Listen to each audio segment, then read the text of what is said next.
street. But I think this is probably my favorite part of Gainesboro, the fact that we once were builders. We built everything that we occupied. Borough Mansion. Again, if you look directly out this window here, up on this hill across the street, Dr. Isaac B. Burrow built this mansion.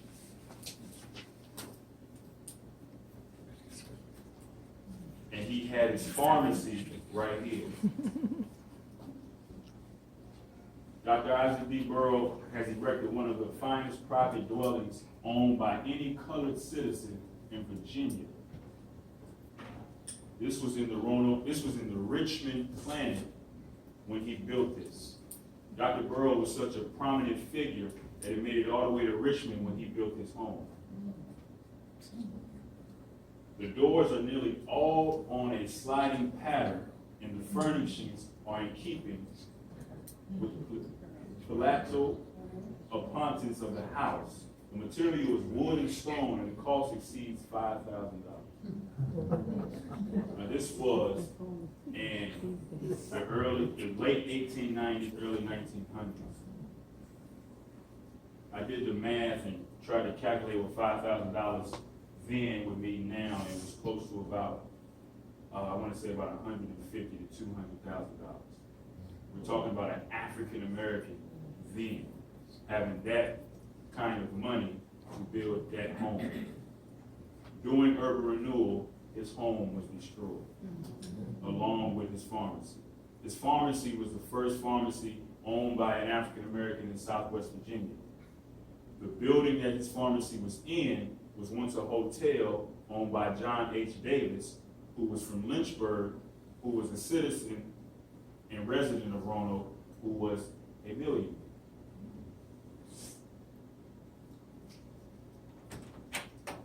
Now this is my absolute favorite thing to talk about, because I like to call them the greatest of all time. The Claytor family, to me, is the example that everyone should use when it comes to community. Dr. John B. Claytor Sr. and his wife, Mrs. Roberta Claytor, had 8 children, 4 boys and 4 girls. He did not want that large of a house, but she did not want her children to ever want to move out. So her father was a contractor in Virginia and Tennessee, and no one would build a home of that size for a black man. So her father came from Tennessee and taught African American men how to build this home. This home had 23 rooms, had a tennis court, a basketball court, a swimming pool. It was surrounded by Patton Avenue, which is directly across the street from the library, the field. It had a circular driveway, walkway. It had a driveway that led to a garage that's still standing. It's a 2-car garage now. It used to be a 4-car garage. On the other side of this home, they built this home in 1921.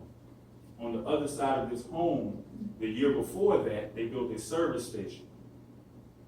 And we're talking about an African-American family that built a service station, a 23-room mansion that would rival any home in Roanoke today.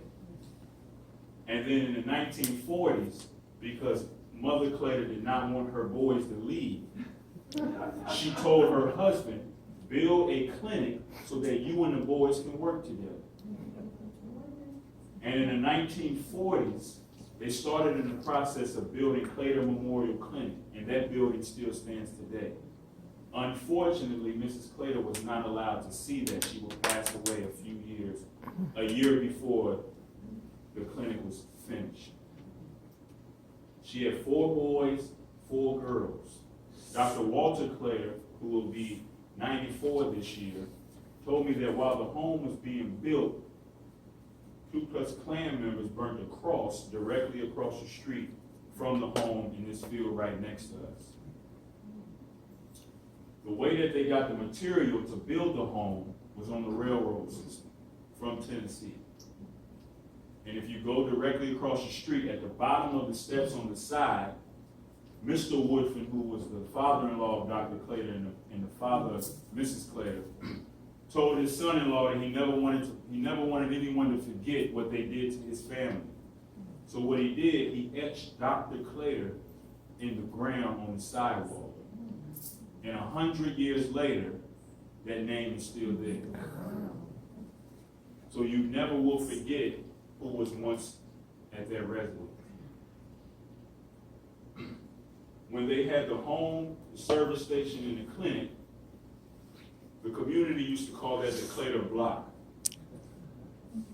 And the value of that block was nearly $500,000 to $600,000 in the 1960s by an African American family. Dr. Frank Claytor